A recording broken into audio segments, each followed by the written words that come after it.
everyone.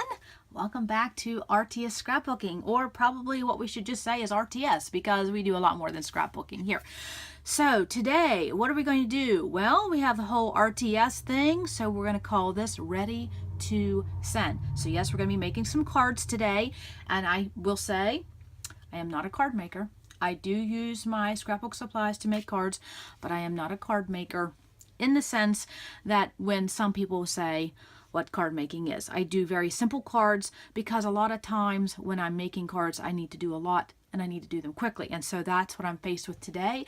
I have 48 cards I need to do. I need to do them quickly. I need to assembly line them because I need to get these in the mail for an event that I saw that's coming up for a young lady who needs help with some health expenses. And so a local group is getting together and they're making handmade items. And so I said, oh, this is on my heart. I want to do this. So I need to get these in the mail so they will be ready to be put up in the bazaar for this weekend. So what we're going to do is I'm going to show you my steps, and like I said, they're going to be simple cards and some tips when you're making cards to give as gifts. Okay, a couple things you have to keep in mind. So stay with me. And what do I have ready? I have my envelopes ready. I have my stamp press because, you know, my stamp platform. I'm going to use my We Are Memory Keepers today, not my Tim Holtz, and I'll tell you why in a minute. And I have my luscious Neenah cardstock, my first time ever in 22 years using Neenah cardstock. And I have a video that was posted how you can get in on finding Neenah cardstock in bulk.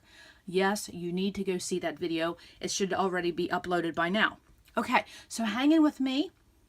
I'm going to do a little bit of pre-assembly, some pre-cutting, so we don't take this and take 83 days to upload to YouTube, right? You know what I'm talking about. So hang on, and I will pause this and we will come back. Okay, hang on. Okay, we're back. And so what did I do? I took my 25 sheets of my 8.5 by 11 cardstock and I cut them in half. And so all I did was simply, and you do all this at one time. You do all your cutting at one time. So of course my dimension is 11 inches across. So what we're going to do is we're going to cut at 5.5, and you do that. And so for me, since I need 6 sets of note cards, and each of those sets are going to have 8 cards, that's 48 cards. And so I wanted 2 extra so that they could be on display so the patrons could see what's inside the card set. So I'm doing 50. So I get 2 cards out of one 8.5 by 11 cardstock. And that's why I use the size I do. I have no waste and I'm saving money because one sheet of 8.5 by 11 cardstock, I'm getting 2 cards. And that will fit this size envelope right here, which is 4 3/8 by 5 3/4, and you'll see what I mean in a minute. And so they're not your normal card size that some people do, but again, I make a lot of card sets, and so I don't want to have a lot of money in a card set. And stay tuned to the end because I'll show you how I package these up, and also too how you can make them a little bit of a gift idea. Okay, so I have all of my cardstock cut in half. So I have all my card bases ready. So what's the next step? And you'll see that I use my trimmer upside down. Yes, that's the beauties of being left-handed, and I'll talk about that later because yes, I use my trimmer upside down because if you're left-handed, we read everything upside down.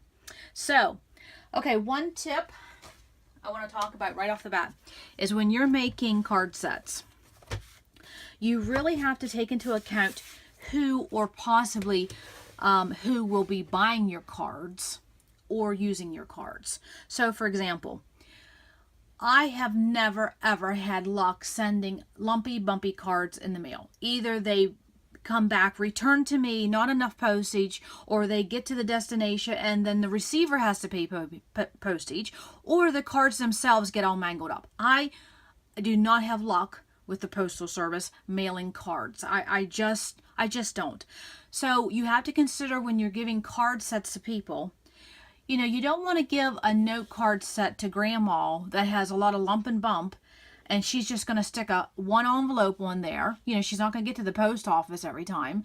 And she puts one stamp on there, and it either never makes the destination or it comes back to her. You know, you have to take in consideration. So if you think the person who is going to get these card sets are just going to just put a stamp on them and put them in the mail, you must make flat cards. That means no bling, no zing, no heavy embellishments, nothing with a lot of foam tape, because they will get returned. And also too, people who send cards, if they're not a card maker, they'll just put one simple stamp on, think that's going to make the destination. They don't understand that lump and bump means you have to pay extra postage. And so, especially if it's someone older, they're not going to get to the post office, they're not going to have the time, they're not going to know. So just save the aggravation for everyone and make flat cards. Now, for us crafters, making flat cards is, you know, sometimes boring.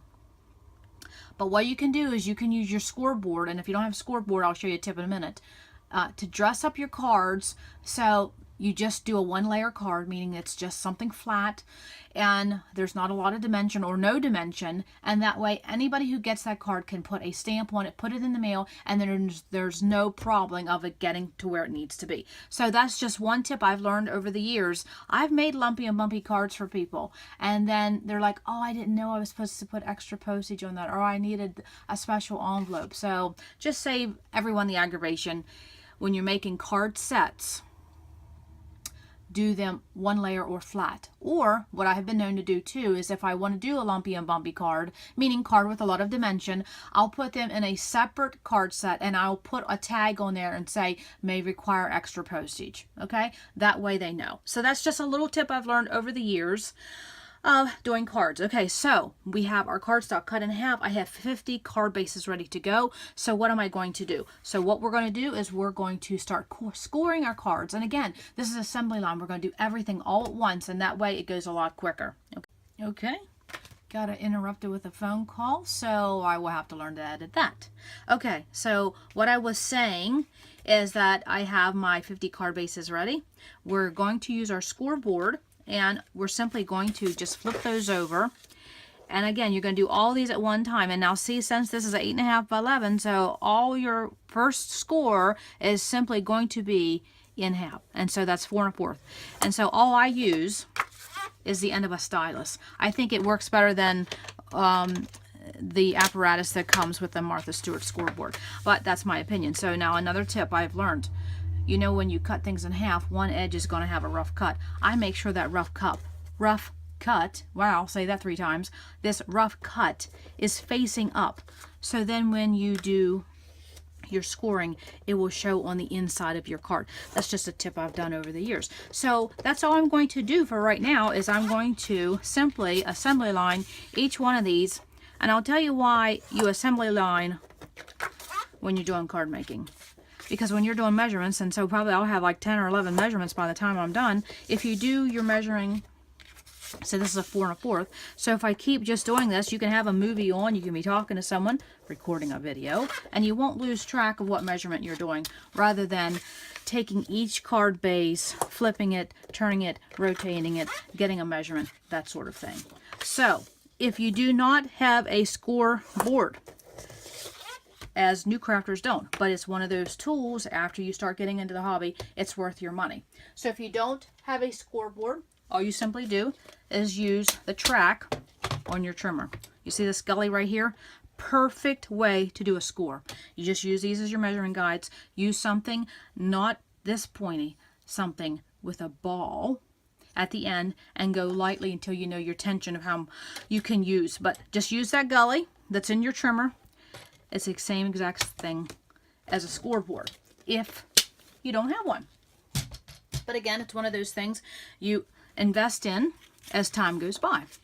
So again, I'm putting that rough cut up, and I'm using 4 1/4 measurement, and again, assembly line.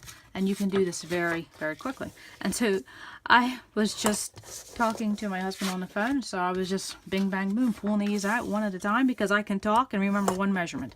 2 measurements, no, but 1 I can. So I will pause here, and then I will show you another thing to do with your scoreboard to dress up these flat cards that we're going to use for note cards. Okay? So hang in there, and I will learn to edit some more. Okay, hold on. Okay, I have my card bases, all scored. And so what that will do, that will just simply give me my card, okay? Now you can also do cards in this manner or this manner, however you want. Sometimes it all depends. So what I'm going to do is now I'm going to show you something that I do as a little tip to dress up flat cards where they look a little bit more professional and they didn't cause any additional product. And one other tip I wanted to say is when you're cutting your cardstock in half for your card bases. And I have to stop right now and say something. Today is a hyper day for me, and if you watched my intro video, you know what I'm talking about. And so things for me today is, I am in full speed. I took a beta blocker to take things down a notch, but I can tell I'm probably talking too fast because I feel it. So I apologize for that. So when you take your 8.5 by 11 cardstock and you're cutting it in half, do not cut more than one sheet at a time. And I will tell you, because over the years I've realized when I cut 2 or 3 at a time, that last one, that third one on the bottom, will eventually be crooked somehow. So when you're cutting your cardstock in half for your card bases, take the time, cut one at a time, because you don't want crooked sheets, crooked cards when you're sending them to people. So I have my score cut to actually fold my card. And so then what I'm going to do is I'm going to flip this over, and do not worry about these measurements. I will make sure to try and list these all below. But there's just 3 measurements. It's really not no big thing. So again, I'm going to take my score board and I'm going to score at 4 inches. Now remember to get that fold. That was 4.5. Okay. So I'm simply going to take my ball end of my stylus and I'm doing 4. And I just simply do that. I'm going to do that 50 times. And I'm not going to do that on camera because you simply don't need to know. But there are some new people to scrapbooking and card making that's popping on this channel. And so some things we need to take a little slow. And some things we need to do a little bit more explaining because we want everyone to learn. So what is that doing is that's giving me, this is my middle, and this is giving me this edge here. And you'll see why in a minute. So again, I just take this. Now, you see how this is my score. I'm flipping it. So it's like you can see that's where the gully is, okay? So I flip that. I'm left-handed, so I'm probably going to do things a little bit different than some of you. You do it whatever is your assembly line, whatever is quick for you. Okay, you see how I don't put my stylus down. My stylus stays in my hand the whole time. And that is something I learned. I used to own a dry cleaning plant. Yes, that was me. So, one thing I learned and things I taught my employees, the less steps you take to do anything, the more efficient you become. So you see how my stylus never leaves my hand? And I just use my opposite hand, keep flipping, scoring, you get the idea. Okay, so the next step is that we're going to take this same score, okay, there's my 4.5, 4 1/4, I got it wrong side up. There's my 4 1/4 for my fold, and then there's my extra edge. And so we're going to do some scoring to dress up these simple flat cards. Because again, postage and cards, to me, that's not good news. Okay, so what we're going to do is I'm going to, again, you know, once I had that whole pile done, I'm going to come and I'm going to do a fourth score the whole way around the perimeter of my card base. And I'll show you in a minute exactly why. So again, it's just another simple measurement, 1/4. Right here's your half, there's your 1/4. And if anybody wants an explanation of down to the 16th of measurements, let me know. So here's my fold, right? Okay, there's my fold. And I'm going to try to bring this a little closer to the camera. Do you see how, and I'm hoping it shows up, do you see how that little score line just takes this card to another level? And what is it? It's going to take you a couple minutes to do that. And so then on the back, you also get this finished. And so I don't have that boxed in because you don't need to. It's the back. It's just another little something. You can always add something there. It's just that simple 1/4. And like I said, after I had all these done, then I would do this. And so there's my middle, there's my my 4" that I just did in the other step, and then I'm just simply doing 1/4 the whole way around. Now when you're scoring, oh, I just got off. We're just going to keep going with that. That may not make the cut, and so I might have to cut another base, or I might just wing it. And when I have a mistake like that, I will either leave it like that, or I will go ahead and run another score line. That's probably what I'll do, which will be this next. And I won't do that for all of them. I'll just do the one I made a mistake on, and no one will ever be the wiser. Okay? Just another little tip. So I'm going to finish doing all of this little additional scoring to dress up my card, so then I can get into my stamping, because I want to have this done. And some people say, well, should you do your stamping first or your scoring first? I've learned that the more you handle it, sometimes your score lines don't become as defined. You can do it however you want to do it. Okay? There's no right or wrong. Whoever gets these cards are just going to be happy. So that's what we're going to do.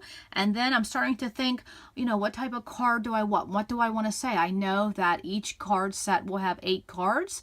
And so I just need 4 patterns, because I want to do 4 different type of cards and just times 2. So that's what we're going to do. So let me stop there, finish all my scoring, because you don't need to watch that. And I'll come back and show you my stamp selection. Okay, hold on. Okay, we are to our next step, and I hope this doesn't get long, but it's a tutorial. We can take however long we want. So just to go over a couple cuts so you can get it in your brain as to what I had did, but don't worry about the measurements, I'll have it listed below, is that we took an 8.5 by 11 cardstock, we cut it in half at 5.5, gave us 2 cards. And then within those 2 cards, we did a score at 4 1/4 to give us our middle fold, and then I did an additional one at 4. And then I did an additional one at 1/4 the whole way around the perimeter of the card. And that was so that this simple flat little card will have this scoring edge. Just gives it another, it's I think a very classy look. Again, just a simple way to do that. And see, and then when you open up, you still have this decorative edge, and then on the back there's also a little bit, just a little something. Just takes a few minutes to do. Okay, so after all the scoring is done, I think, okay, what I want to do, I am going to grab one of my stamp baskets, so hang on, I will get that. And also too, I will put the link to these envelopes below, because I just simply get them from Amazon. Okay, I think they're $7 or $8 a box for 100 cards. So I'm hoping my meds is going to kick in here, and I hope things are going to slow down a bit. It's no fun, ladies, I'm telling you. And that's one of the things I will say for women is the most diagnosed thing I think we have is our thyroid. So I can talk about that in another video. So for me, I know I am going to do something with floral, and I need a sentiment. And I'm going to make 8 cards in a set. And so I just need 4 different designs, because I'm just going to replicate them. So I think what I'm going to do, and this is just my stamp, one of my stamp baskets. Okay, and so I'm just going to go ahead and pick everything I need for a stamp ahead of time. And then I'm going to pick out my ink. And it just makes the process go faster. So you can see how I'm doing things in batches. Okay, so now I'm going to get my stamps. And so I know I'm doing flowers, and I'm thinking of this Hero Arts one that I love, and I'm trying to find it very quickly. And I don't have a stamp catalog. I started that, and I ditched that idea very quickly because I just it was taking too long. So I know I have a Hero Arts. Ooh, that's a nice one. Here it is, this one. I love using this. It's like you're sending a bouquet of flowers, right? I just love this. That was Hampton Arts. And I like this bunny one too. I may play with that one. And I don't pick out a lot. So that's all I'm going to do. Now I'm going to do some sentiments, and I know they're on back here a little bit. And I know I'm going to use an Avery L. Well, this one will work. Yeah, because I'm going to do a birthday. I think I'm going to do 2 birthday, 2 sympathy, 2 congratulations, and 2 thank you. You know, very generic, very basic. And these are both Avriels. I have used this one so much. It's really been, in frame, really been worth the money. And they stamp very nice too. So that's all I'm picking for 50 cards, 48, and then 2 samples. That's all the stamps I'm going to pick. Okay, so I'm just going to simply put that back on my shelf. Bing, bang, boom. I'm now going to pull my inks. And voila! My inks. Right here is 40 inks, my friend. 40 inks. So if you want to see a video of how to store ink pads very cheaply, very fast, go check out my video for that. So I scrapbook with a lot of bright colors, so I'm thinking, okay, I got these flowers. If I'm in frame, yes, I'm going to do these flowers. I already have my black ink out. This is my favorite black ink that was recommended to me by my friend Patter, and I agree. I think this is one of the best black stamp inks you can get. I use this. It's called India Ink Black by Hero Arts. It's a dye ink. And I'll have a video coming up to explain some different type of inks for the beginners and just for the regular people who want to know. Okay, so I definitely am going to use black for all my sentiments. Remember, I'm going to make this assembly line, so I'm going to do it as easy as I can. What are we going to pick? A pink for sure. Let's see. This pink is pretty. Doesn't it look like a nice pink? Again, you can't go by the outside of your ink pads, can you? You have to go by your swatch, which again, go look at that video. Oh, that's a nice one. That's a nice one too. Maybe we could pick, you know, get a yellow. Sometimes I don't think yellow shows up, but we're going to try that. I love, oh, yeah. Oh, a green would be nice. A turquoise would be nice. Oh, I got to grab a turquoise. So, you see how fast that is to have all these ink pads at my disposal? Yes. Yes. Yes, that's a blue. Oh, this is a pretty color combination. What do you think? Does that look nice, or should I pick a different color? Again, I'm just showing you my process. I put the lid on this, put this back. I have all those ink pads out of my way, but I had access to them really quickly. I like this too. The pink and the aqua course. I love this color combination just in and of itself. I just love turquoise and yellow together. I think I'll do the different shades of pink. I don't know. Should I do an orange? Orange to me is summer. I'm kind of doing the spring thing. So I think those are what I'm going to pick. If that yellow doesn't work, I might as well go ahead and pull out that orange. No, I don't want orange. Yeah, that's what I'm going to go with. I'm just not feeling orange today. I love orange, but I'm not feeling it. Oh, this yellow would be nice too. Oh, no, which one do I pick? Okay, we're going to pick this one. Make decisions quickly. We got 48 cards to do, girl. You don't have time to be playing around with color. Okay, so there's my ink pads. I got my inks ready.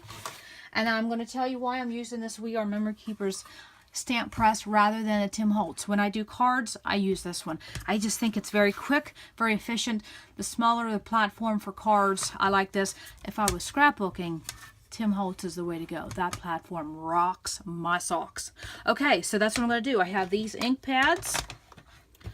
This is for my sentiments. I got that picked out. So now I'm going to, in my mind, I'm going to get things ready because I'm going to do assembly line with my stamping as well. So I will come back with that. And hopefully I'll be a little bit more calm, a little bit more slow. So I apologize for ladies. I can't do anything about that. We're going to just go forth. Okay, I shall be back. Okay, we're going to get back to our assembly line process. And one thing I did while I was thinking about my cards, I was thinking, I don't know if I want to use that yellow. I had some reservations about it, and I'll tell you why. Because not all these cards will be going to women, right? So I think I know what I'm going to do is I'm going to swap out this yellow for this navy. That way there will be something in there if you want to send it to a male. That's just what we do. We like sending darker colors to the men in our life. And another quick tip I did was I have all of my stamps out and ready. Here's all my sentiments. And it's a good use for these leftover acrylics since a lot of us are using these presses now. So I lay out all my stamps all ready to go, and that way I don't have to get in and out of the packages and perhaps lose a stamp. And I have this flower icon. I may use this, and I know for sure I'm going to use this. So not that I'm using my blocks, it's just I'm using my blocks as a home to keep my stamps organized. So what I'm going to start doing is I made a little note, as I know I'm going to need 12 happy birthday, 12 sympathy, 12 congrats, and 12 thank you, just a little scribbles there. So I know when I go and pull out this ink, I need to do 12. When I pull out this one, I need to do 12. Same way with these two colors up here. My black is going to be my sentiment, so I need to put that to the side. So this is how it's going to go so quick, because I know 12 of these, 12 of this, 12 of that, and 12 of that, and then you just pump them out really quick. So I am not going to actually do any stamping online, with the phone, with the recording going. It'll just, this is probably already going to be long enough, so I will maybe wait and do a couple at the end. So I'm going to do 12, and I'm not quite sure if I'm going to play with this one or not. It all depends if how my time is looking and what else I need to do for the day. So that's the next process, and believe me, this is going to go quick because, again, assembly line. And so another tip I want to say, when you're working with making cards and you have several in colors, which you see how many I have 4 I'm going to work with. You work with your lightest and you go to your darkest. And why do you do that? Because if there's any residue of ink left on your stamp, this navy will show up on this, but this may not show up on the navy. So that's why you start, when you do an assembly line, you start with your light ink and move to your dark as you go with your stamping. Okay, I'm going to start there, stop there, and I'm going to, do some stamping, and we'll see how they turn out. Okay, I think they're going to be just fine. Okay, just keep hanging in there with me, ladies. Okay, thanks.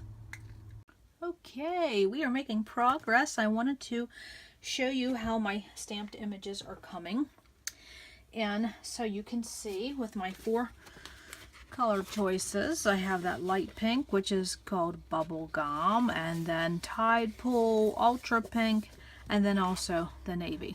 So, I can't see that.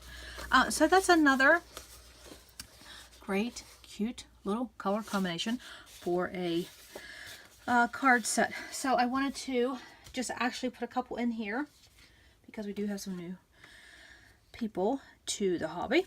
And so I have, this is what's great about a stamp press. You put it on once, press the stamp on, and then you do not have to worry about repositioning. And I do think that when you're going to do any kind of stamping, use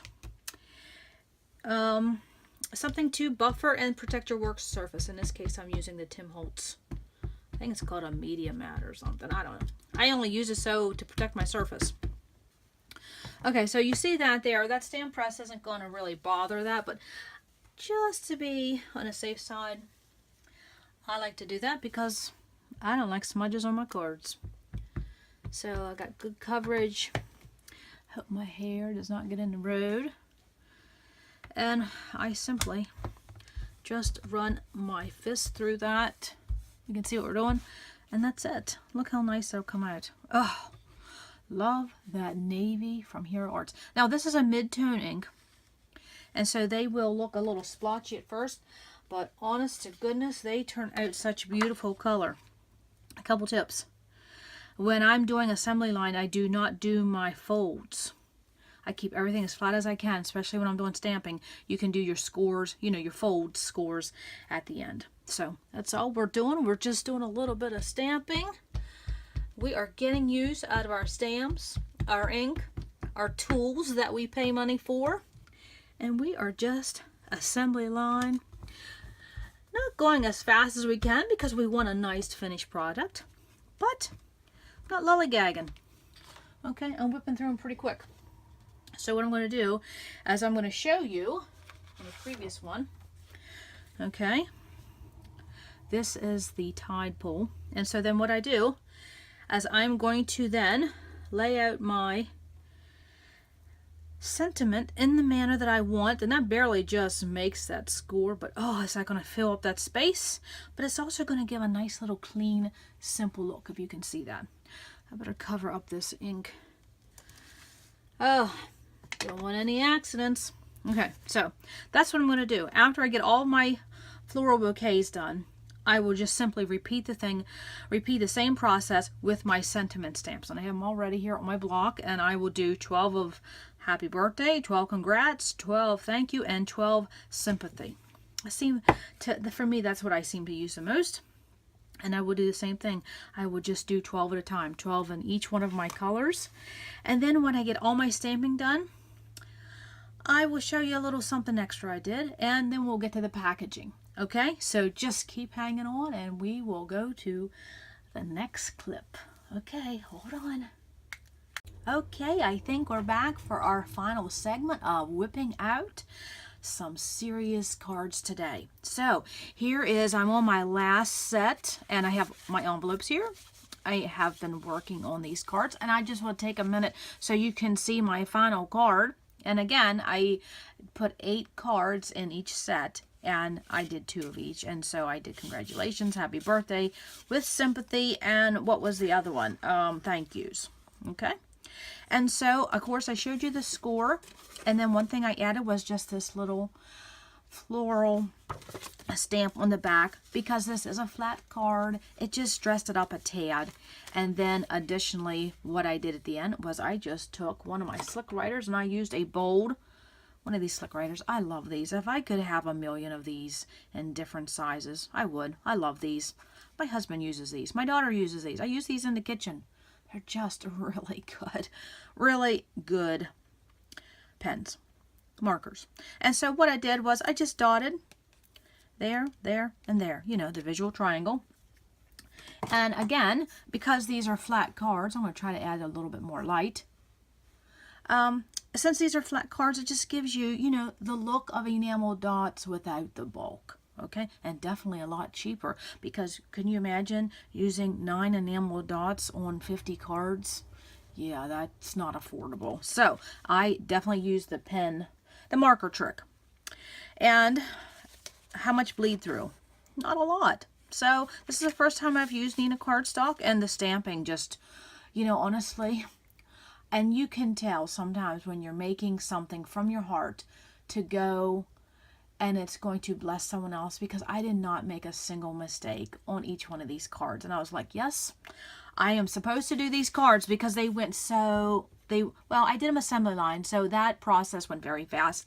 And so basically, you know, I just have a few of these to score and fold. Well, they're scoring done. And so what I do to match these up, I take my fingernail, and that's how I do my creases, because I want them to be as even as I can on the edge. Okay, now bone folders are great, but I think they're clunky. I think they're heavy, but they do give you that nice edge. Okay, it's not like you can keep hanging hold of that bone folder the whole time you're doing that. So that was my last set.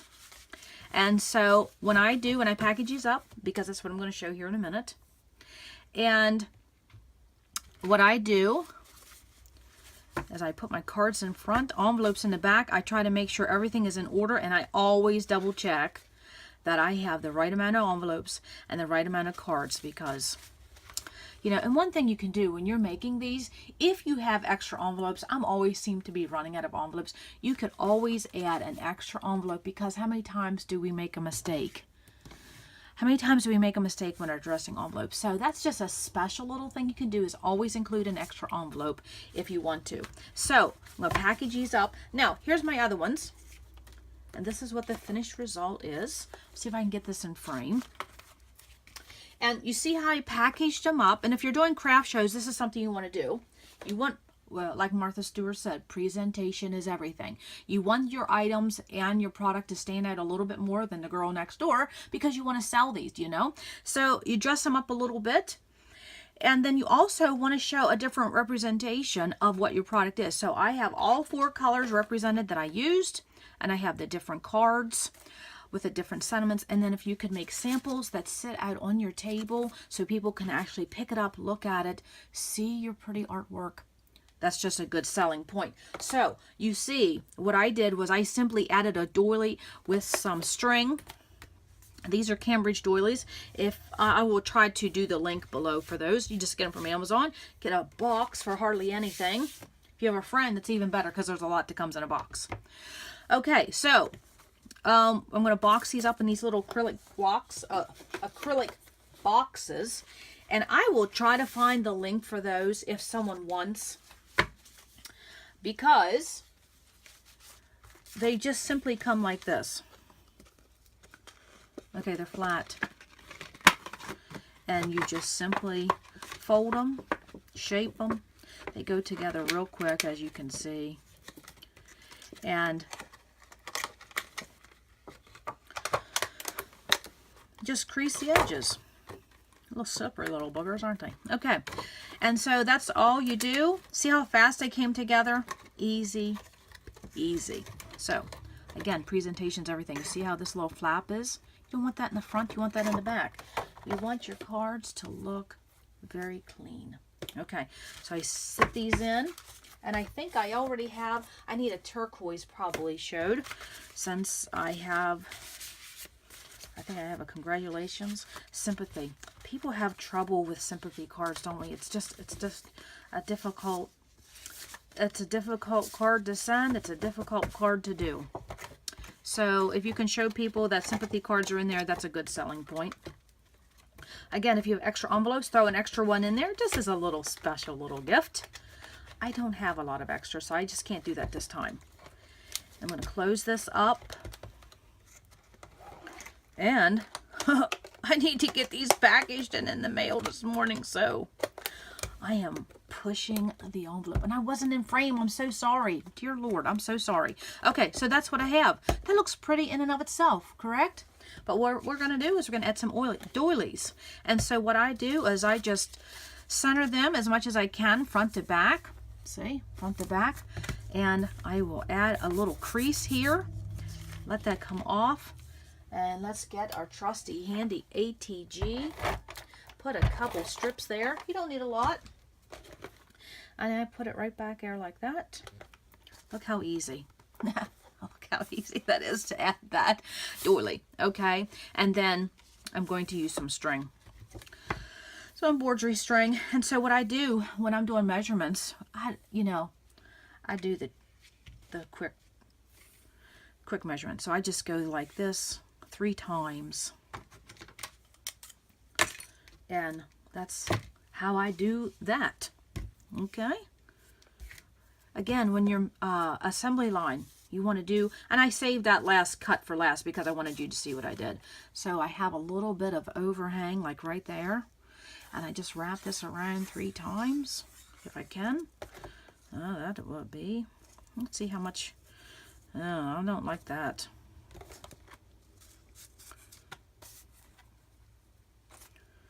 Okay, just adjust it to what you want. It'll play around. See? Okay, let's tie this in a knot. And I think, honestly, when you're making cards, tying a knot is the hardest thing about making a card. Especially for left-handed people. You know what I'm talking about. See what I'm saying? You need an extra pair of hands. But it's all good. We're going to get that looped in. Of course, it would be better if I feel like I wasn't in a rush because I got to get to the post office.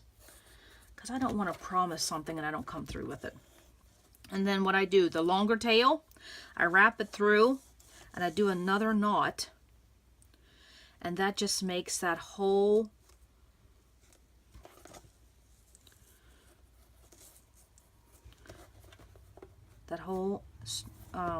twine a little bit stronger. Again, tie a bow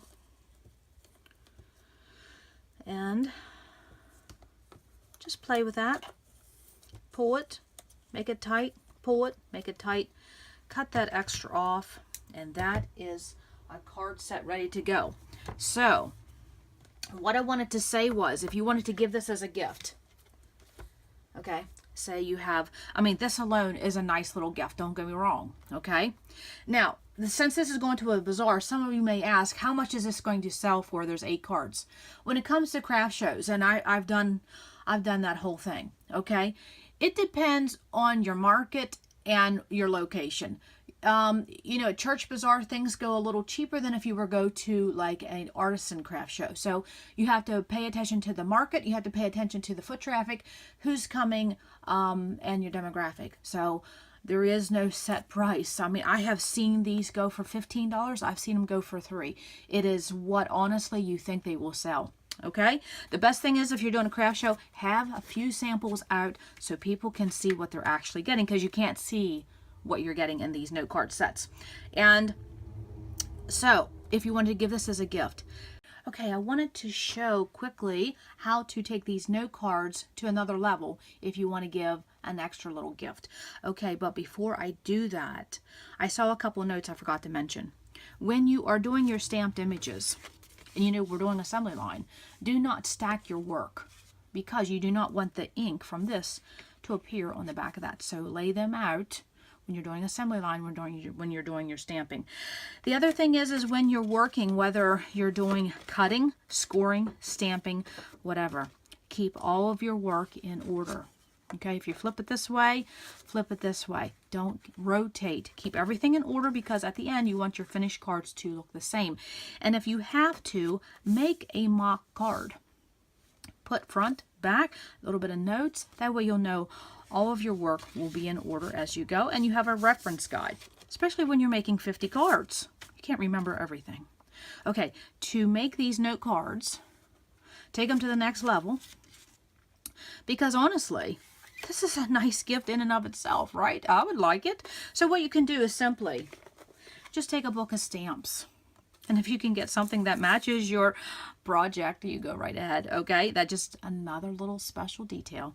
A book of stamps, add a decorative pen.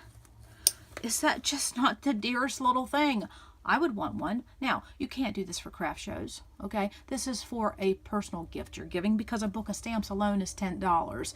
So something that's practical, useful, and from the heart, it doesn't get any better than that. Put it in a gift bag with some pretty tissue paper, and oh, makes a nice Mother's Day gift that's coming up. So that is another option. And all these pens, I get these at the Dollar Tree. They're so pretty, they're so decorative, and honestly, they write so well. I am tickled with those pens. Okay, so that was what I wanted to show. Deborah, here is the 6 sets I made for your bazaar.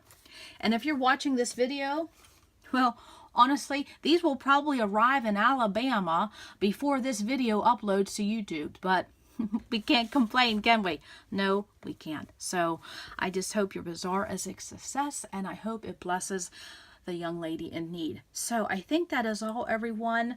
And I know this got long. That's okay. We can do what we want. It's our channel, right? So if you have any question, just list them below. If I forget any links, remind me below. And if you have any tips and tricks when you're doing note cards or any type of cards in assembly line process, please share below so we can learn too. So that's all, everyone. Take care. Come back to RTS, because you never know what we're going to learn. Take care. Bye.